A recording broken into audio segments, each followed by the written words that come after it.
Welcome to the Slop Temple. We pray this video helps. In this video, I will explain how to remove a Chrysler 300 side marker. First, gather your tools, including a plastic trim removal tool and a small flathead screwdriver. Always ensure your vehicle is turned off and the parking brake is engaged before starting any work. This ensures your safety and prevents accidental damage. Remember, the side marker is primarily held in place by clips, so no need for a wrench or socket set here. Let's get started with the process. Now, let's begin by locating the side marker light on the fender of your Chrysler 300. It's usually positioned just behind the front wheel well.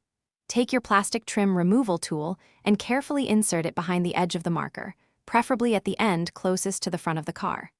Apply gentle, consistent outward pressure. You should feel the first clip start to release.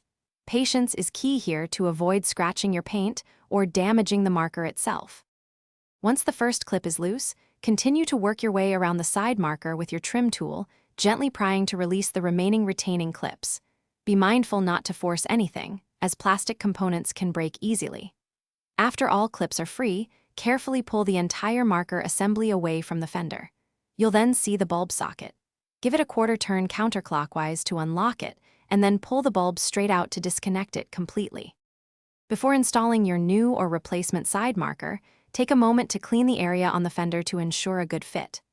Reconnect the bulb by pushing it into the socket and twisting clockwise to secure it.